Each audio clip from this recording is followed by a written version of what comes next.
Gospel today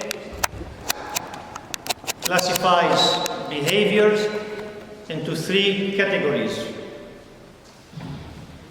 to do to people as they do to us, to do to people as we wish them to do to us, or to do to people or treat people according to the principles and the rules and the laws and the behavior and the character of the children of the Son of God. In the name of the Holy and consubstantial, life-giving and undivided Trinity, the Father who is unoriginate, the Son, Jesus Christ, the incarnate, eternal Logos of God, and the Holy Spirit, the giver of life, always now and ever to the ages of ages. Amen. And you will be sons of the Most High, for He is kind to the ungrateful and selfish.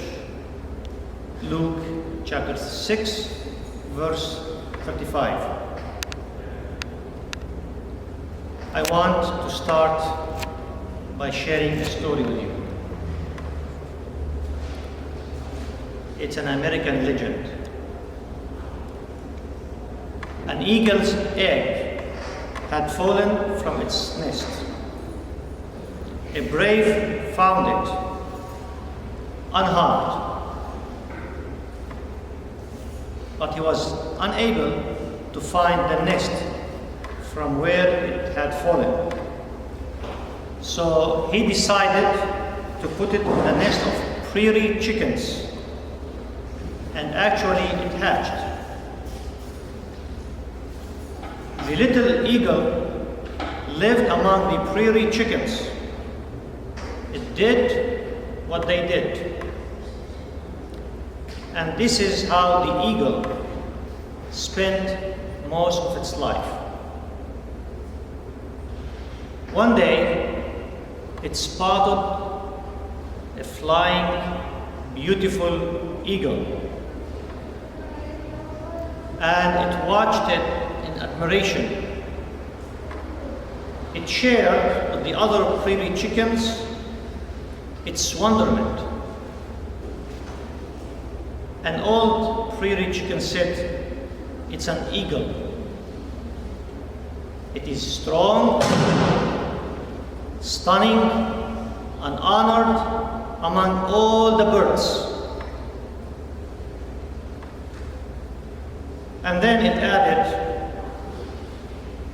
that old prairie chicken who detected the wonderment, the admiration, the aspiration that this eagle was feeling, it added, "Do not ever aspire to become like it. You are a chicken just like us." And the eagle believed that old prairie chicken, and he lived the rest of his life among chickens like a chicken.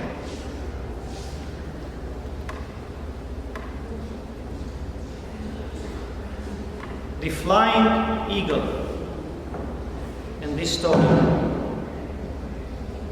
the one that was soaring above, is the image of Jesus Christ. Through His teaching today, He's coming to us magnificent, beautiful, inspiring.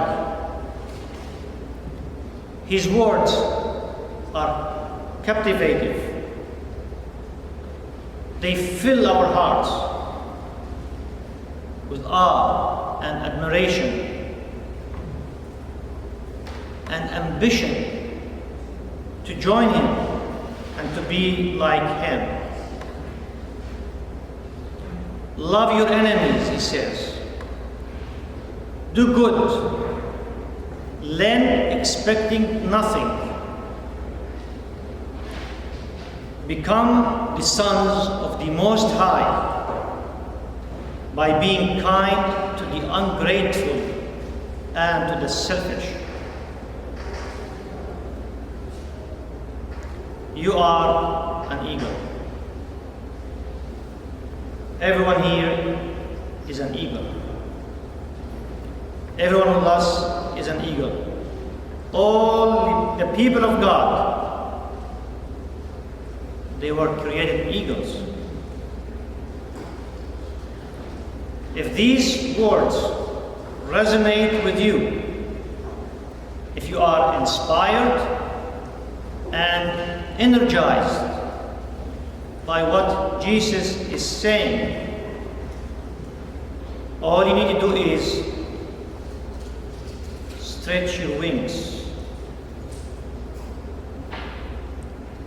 and fly along and soar with Jesus Christ,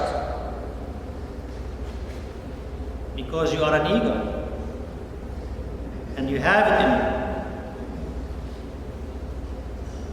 If you're hesitant, at least do not believe, do not rush to believe what the old prairie chicken told the eagle of the legend.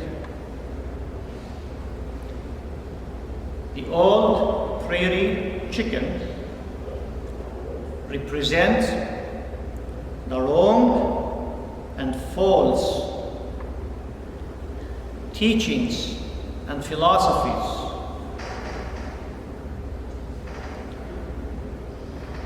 it symbolizes the practices that strike man with amnesia and erase from his memory his identity that he is a heavenly being. The true God, the creator of mankind, when he created us, he made us his children by grace.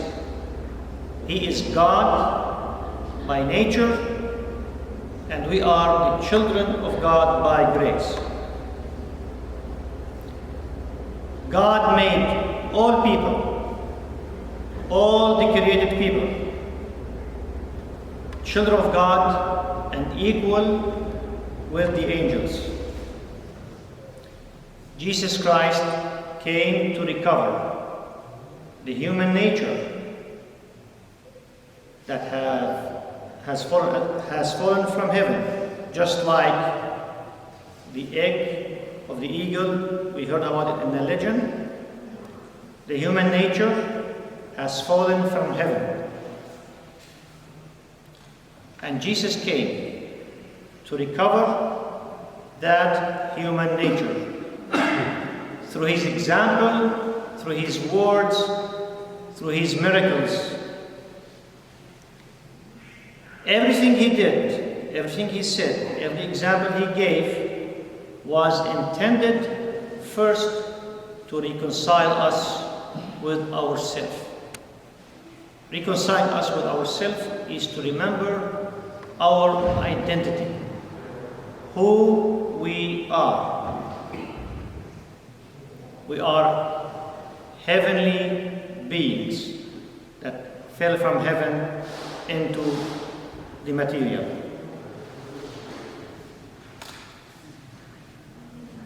And Jesus came to heal this amnesia that we suffer from, that causes our forgetfulness and make us think we are not capable of doing things that are characteristics of heavenly beings.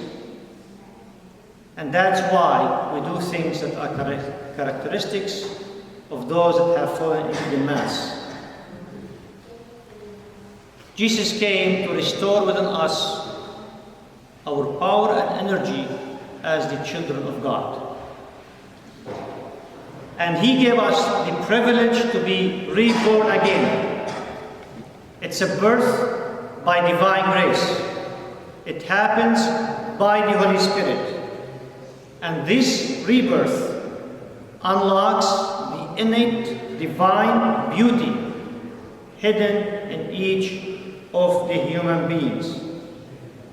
However, it's a process that requires purifying oneself from earthly attachments, passions, and sins. And going back to the legend, the first purification that eagle needed to do is to purify his mind from the lies that he was being fed. Attachments deprive us from becoming equal to the angels. Restoring our lost sonship requires sincere acceptance of the divine grace of God. It requires practicing the commandments of God. Jesus Christ came to abolish the hostile powers, and the hostile powers are represented in the harmful, persuasive ideas and lies and wrong teachings that we grew up learning, and in this case it represents the old prairie chicken. Jesus came to unite us back with the heavenly assemblies, the heavenly choirs, as one gathering. Do not believe in the changing human laws that keep us attached to the mass, to sin, to passions. They make us forget our heavenly identity. Rather, believe in the divine virtues. The divine virtues are the laws of God. Man has unlimited, innate, hidden power of love. It's enough to flood the entire universe. So loving one's enemies in comparison to loving the universe is something very small. However, this innate power of love is activated only through detachment from earthly things. It requires purification from corrupting carnal and sensual desires. To become a child of God requires the wisdom to separate oneself from sin. We can either become sons of God or sons of darkness. There can be only one sonship. Darkness sonship is to act according to evilness. And God's sonship is to act according to God's commandments. On the day of judgment, God's mercy will be shown only to those who renounced the lordship of sin over their lives. This is very important to emphasize. Every moment of our life, we receive God's mercy, regardless where we stand. On the day of judgment, God's mercy is going to be extended to those who renounce sin over their life. If you want to regain your lost citizenship as a heavenly being, follow the powerful divine expectations and perceptions revealed to you by Jesus Christ. Expectations, perceptions, they set boundaries, or they can be an energy to greater achievements. Which expectations, which perceptions do you want to follow? The man-inspired expectations and perceptions which limit you to do to others as they do to you, or in the best scenario, to love only those who love you? Man-inspired perceptions and expectations will reduce you to do good only to those who do good to you. They will diminish your generosity. They will limit you to give only to those who pay you back. But Jesus Christ came to show us higher caliber of expectations. He came to restore in us our lost divine character. Jesus came to inspire us to act like God Himself. Jesus came, and to all who received Him, He gave them power to become children of God, who were born not of a blood, nor of the will of the flesh, nor of the will of man, but of God. John 1:12. Thank you very much.